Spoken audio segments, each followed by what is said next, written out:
Hi everyone, welcome to my channel. ಇವತ್ತು ನಾನು ತುಂಬ ಡೆಲಿಷಿಯಸ್ ಆಗಿ ಪನ್ನೀರ್ ಸಬ್ವೆ ಸ್ಯಾಂಡ್ವಿಚ್ನ ಹೇಗೆ ಮಾಡೋದು ಅಂತ ತೋರಿಸ್ತಾ ಇದ್ದೀನಿ. ಇದು ತುಂಬಾ ಡೆಲಿಷಿಯಸ್ ಆಗಿರುತ್ತೆ ಮತ್ತು ತುಂಬಾ ಈಸಿಯಾಗಿ ಮಾಡ್ಕೋಬೋದು. ಈವ್ನಿಂಗ್ ಸ್ನ್ಯಾಕ್ಸ್ಗೆ ಎಲ್ಲ ತುಂಬಾ ಚೆನ್ನಾಗಿರುತ್ತೆ. ಬ್ರೇಕ್ಫಾಸ್ಟ್ಗೆ ಕೂಡ ನೀವು ಟ್ರೈ ಮಾಡ್ಬೋದು.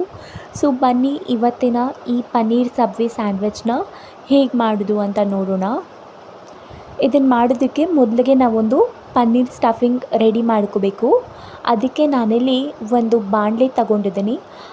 ಇದಕ್ಕೆ ಒಂದು 2-3 ಟೇಬಲ್ ಸ್ಪೂನಷ್ಟು ಆಯಿಲ್ ಹಾಕೋತಾ ಇದ್ದೀನಿ.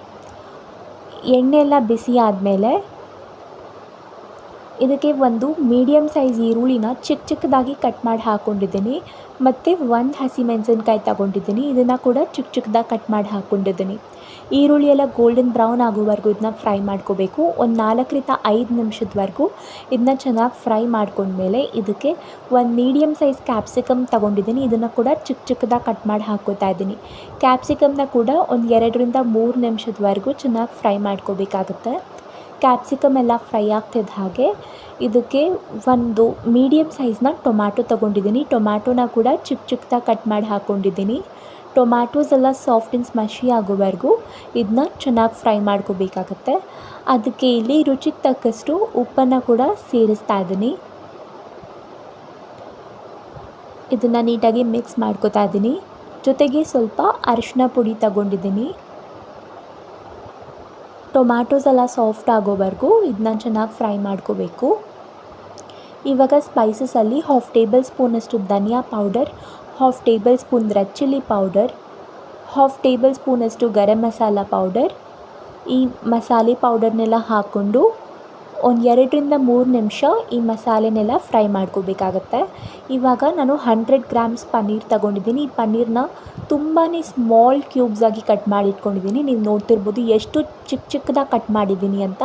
ಇದೇ ಥರ ಕಟ್ ಮಾಡ್ಕೋಬೇಕು, ಆಗಲೇ ಸ್ಯಾಂಡ್ವಿಚ್ ಚೆನ್ನಾಗಾಗೋದು. ಈ ಪನ್ನೀರನ್ನ ಹಾಕ್ಕೊಂಡು ಇದನ್ನು 1 ನಿಮಿಷದವರೆಗೂ ಮಿಕ್ಸ್ ಮಾಡ್ಕೋತಾ ಫ್ರೈ ಮಾಡ್ಕೋತಾ ಇದ್ದೀನಿ. ಇವಾಗ ಈ ಸ್ಟಫಿಂಗ್ ರೆಡಿ ಆಗಿದೆ. ಇದನ್ನು ಸೈಡಲ್ಲಿ ಎತ್ತಿಟ್ಕೊಳ್ಳೋಣ. ಈಗ ನಾನು ಈ ರೀತಿಯಾದಂಥ ಸಬ್ವೆ ಬ್ರೆಡ್ಡನ್ನು ತಗೊಂಡಿದ್ದೀನಿ. ಯಾವುದಾದ್ರೂ ಸೂಪರ್ ಮಾರ್ಕೆಟ್ ಅಥವಾ ಸ್ಟೋರಲ್ಲಿ ನಿಮಗೆ ಇದು ಈಸಿಯಾಗಿ ಸಿಗುತ್ತೆ. ಇದನ್ನು ಹಾಫ್ ಕಟ್ ಮಾಡ್ಕೋಬೇಕು ಈ ರೀತಿಯಲ್ಲಿ. ನಾನು ಹೇಗೆ ಚಾಕುನಲ್ಲಿ ಕಟ್ ಮಾಡ್ತಾ ಇದ್ದೀನೋ ಅರ್ಧ ಭಾಗಕ್ಕೆ ಇದೇ ರೀತಿ ನೀವು ಕೂಡ ಕಟ್ ಮಾಡ್ಕೋಬೇಕಾಗತ್ತೆ. ಇವಾಗ 2 ಬ್ರೆಡ್ ಸ್ಲೈಸ್ ಮೇಲೆ ಒಂದು 1/2 ಟೇಬಲ್ ಸ್ಪೂನಷ್ಟು ತಂದೂರಿ ಮಯೋನೀಸ್ ಹಾಕ್ತಾ ಇದ್ದೀನಿ. ನಿಮ್ಮ ಹತ್ರ ಯಾವ ಸಾಸ್ ಇದೆ ಅದನ್ನೇ ಹಾಕ್ಬೋದು. ಪಿಜ್ಜಾ ಪಾಸ್ತಾ ಸಾಸ್ ಅಥವಾ ವೆಜ್ ಮಯೋನೀಸ್ ಇದ್ದರೆ ಅದನ್ನು ಕೂಡ ಯೂಸ್ ಮಾಡ್ಬೋದು. ಸೊ ನಾನಿಲ್ಲಿ ಈ ತಂದೂರಿ ಮಯೋನೀಸ್ನ ಹಾಕೋತಾ ಇದ್ದೀನಿ 2 ಬ್ರೆಡ್ ಸ್ಲೈಸಸ್ ಮೇಲೆ. ಇದನ್ನು ನೀಟಾಗಿ ಸ್ಪ್ರೆಡ್ ಮಾಡ್ಕೊಂಡ್ಮೇಲೆ ಒಂದು ಬ್ರೆಡ್ ಸ್ಲೈಸ್ ಮೇಲೆ ನಾವು ಮಾಡಿಟ್ಕೊಂಡಿರುವಂಥ ಪನ್ನೀರ್ ಸ್ಟಫಿಂಗ್ ಏನಿದೆ ಅದನ್ನು ಇಲ್ಲಿ ಹಾಕೋತಾ ಇದ್ದೀನಿ.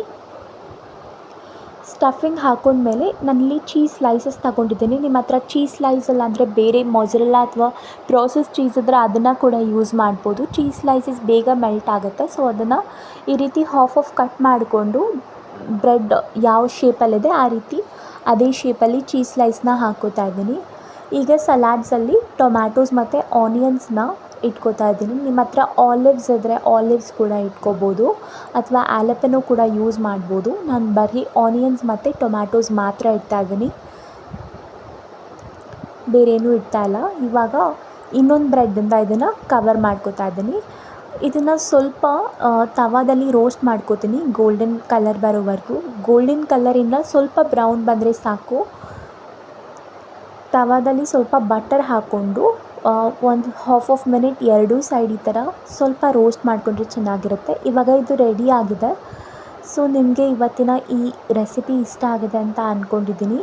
ಇವತ್ತಿನ ಈ ವಿಡಿಯೋ ಇಷ್ಟ ಆಗಿದ್ರೆ ಈ ವಿಡಿಯೋಗೆ ಲೈಕ್ ಮಾಡಿ. ಇದೇ ಥರದ ಇನ್ನೂ ರೆಸಿಪೀಸ್ ನೋಡೋದಕ್ಕೆ ನನ್ನ ಚಾನಲ್ಗೆ ಸಬ್ಸ್ಕ್ರೈಬ್ ಮಾಡಿ. Thank you for watching.